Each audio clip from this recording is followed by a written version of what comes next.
Hello, কেমন আছো তোমরা? তো দেখো আমি রেডি হয়ে গেছি, এখন যাব মেলায়। তো মাসিও রেডি হয়ে গেছে, আমরা দুজনেই রেডি হয়ে গেছি। গেছিলাম মাসির বাড়ি, ওখানে একটা মেলা হচ্ছিলো, তো সেখানেই। তো দেখো এই যে এটা হচ্ছে মন্দির, এখানে পুজো হয়েছিল।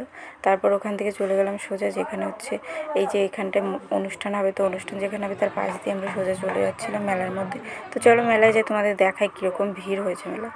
তো এই যে মেলায় সোজা ঢুকছি, দেখো মেলায় এত পরিমাণ ভিড় হয়ে গেছে যে ঢুকতে পারছি না, যেমন গরম তেমন ভিড়।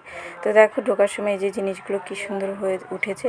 তারপরে এই যে নাগরদোলা দেখলাম, কত বড় একটা নাগরদোলা আছে। তো আমরা দূর থেকে দেখছিলাম, তো বললাম চলো কাছ থেকে একটু দেখে আসা যায়। তো কাছ থেকে এই দেখো তুলেছি কত বড় নাগরদোলা। তারপরে এই যে বাচ্চাদের খেলনাগুলো, মেলায় আর কি এসবই তো মানে ভালো লাগে। তারপর নাগরদোলার একটা ছবি তুলে তো চলে গেলাম আমরা সোজা বাইরে বিরিয়ানি আনতে, কারণ আমরা মেলার বিরিয়ানি খাইনি, দোকান চলে গেছিলাম। তারপর বাড়ি আসার সময় যে হ্যান্ডমেড জিনিসগুলো সুন্দর লাগছে দেখতে। তারপর দুটো আইসক্রিম খেলাম, আমি আর মাসি খেতে খেতে চলে আসলাম। তো আজকের মতো টাটা।